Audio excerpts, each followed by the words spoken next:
Hey guys, Nick James from Sawtooth Overland. All right, a few weeks ago, we showed you our stock 1996 Toyota Land Cruiser FZJ80. And we promised that we'd build it up to demonstrate that these trucks are accessible and there's a ton of part support for them to make them pretty badass overlanding trucks pretty quickly. Well, it's done. The build is done. Well, mostly, you'll see. So without any further ado, let's do a walk around of the built truck. Because it's right there. All right, here it is. You can see it looks a little bit different than it did a few weeks ago. There's so much to go through on this bad boy, but we'll start here with the front, probably the best place to start. As mentioned, we wanted to get that stock front bumper off of there as fast as we could, get a little bit more protection. Well, while I was in Colorado, I stopped by our friends at Slee and picked up the short bus bumper. Typically, on our rigs, we go for the taller sort of ARB bumpers that stick up here with the bull bars. I wanted to go a little bit cleaner on this truck.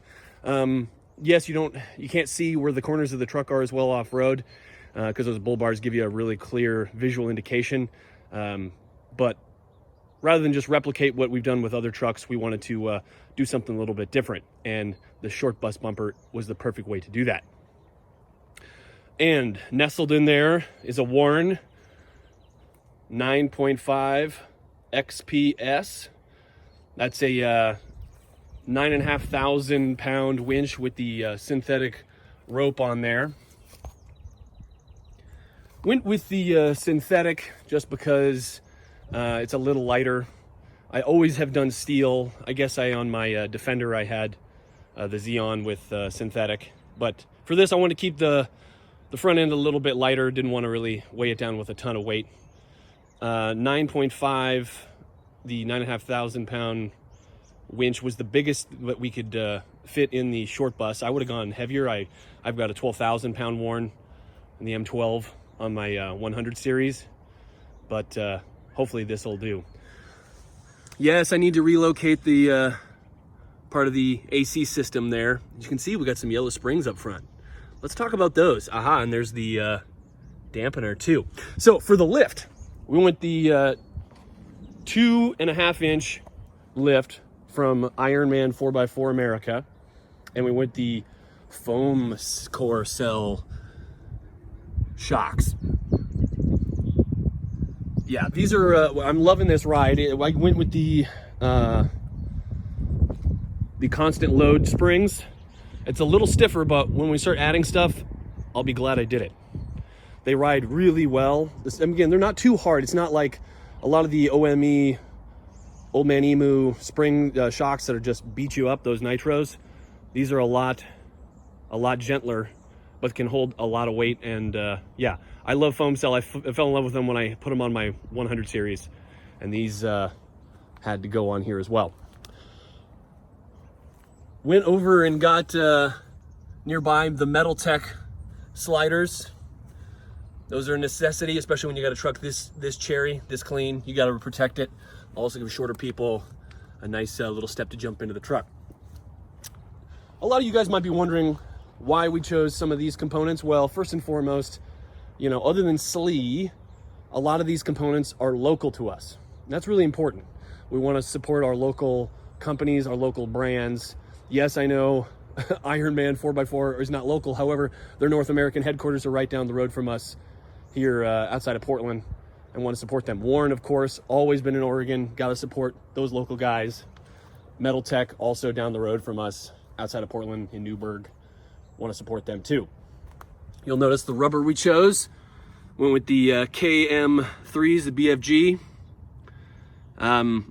Not the best highway tire, not the best with a lot of the rain we get here in Oregon, but frankly, I had these sitting in my garage already, so slapped those on, made that an easy decision.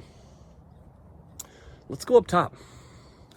As you'll notice, all the rust has been repaired, new windshield seal.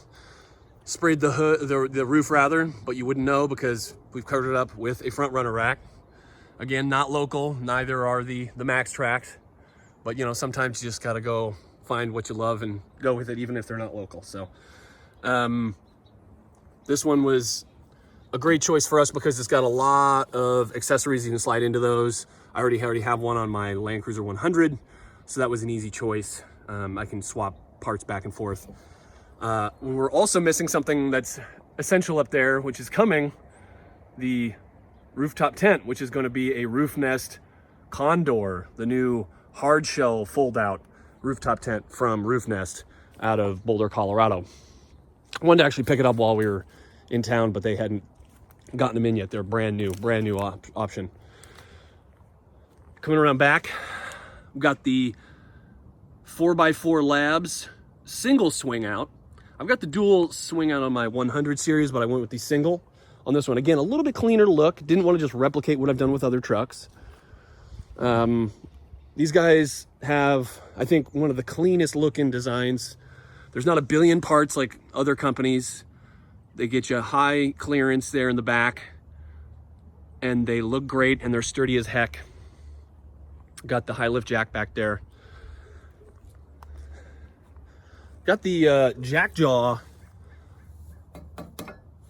extender here for the high lift jack, so I can go off the sliders without killing myself. So that's a nice addition. You might notice that the springs there in the back are green. The ones in the front were yellow, orangey. Ironman 4x4 just didn't have a matching pair front and rear. And so, you know what? I said, screw it. I'd rather have these springs than not. So let's get them coming. Let's see here. Let's jump back up front and then we'll look inside. Went with a snorkel, again from Ironman 4x4, our friends down the road. Really hate sucking dust into the engine on these, and rather than doing air filters all the time, decided to just get that going. Chose these guys again because they're nearby. I like the look, and they're sturdy as heck. Got their logo in there, which is kind of cool. All right, let's take a look inside, shall we? I'll walk around to the driver's side. There's still little imperfections here, again, because this is gonna be a trail truck. Weird circle scratches still, no. There's some burn through on the hood there. So it's mostly the same as you saw before. And here's a problem we keep finding. This alarm system wants to keep going off. So you can hear the clicking and have to lock and unlock it. I think it's an aftermarket system, so this keeps messing up. But pretty much the same, still cloth, all the good stuff. Probably gonna do a new seat foam, because you can still get those from Toyota. But here's, and I'm not gonna fire the truck up right now, but let's see if I can block the sun. There we go. We got the, through a Kenwood wireless Apple CarPlay Android Auto unit in there. So I can get my Waze going and my Spotify going wirelessly from my iPhone. Love that. Got a stock cup holder coming in that spot off of eBay. And then we got some other cool options coming for USB ports out of China that are coming. We'll update on those soon. This isn't my first FZJ80. I owned a 97 maybe 8-9 years ago, and I've driven my 100 series for a while now since. I had kind of forgotten how charming these trucks can be. I got so caught up in finding this truck and then finding the parts and doing the build that I had sort of lost sight of what the vehicle is itself. And getting behind the wheel of it now for a little while, I was struck with just how enjoyable they are to drive. They're very trucky, solid axle, ladder frame, but big steering wheel, hefty steering, pretty soft braking, not a lot of power, but they're just so charming. There's a lot of 4x4 trucks out there, Jeeps and Nissan Xterras and all that stuff, but there's something about the 80 series Land Cruiser that's just special. Okay guys, that's the current state of the FZJ80 build. As you can see, we did this in just a matter of weeks, and it wasn't too terribly expensive. And the way it sits, you could be hitting trails and back roads, backcountry with your friends and family easily, comfortably, safely, and get out there and explore. And that's what we really wanted to show with this build. But of course, we're not done. We want to keep going. We're probably going to throw a ham or a CB radio in there this year. skid plates probably for sure, because I like to keep my foot in it off-road, and maybe triple locked. For sure we'll get some auxiliary lighting on there, but as it sits, it's ready for all sorts of adventures.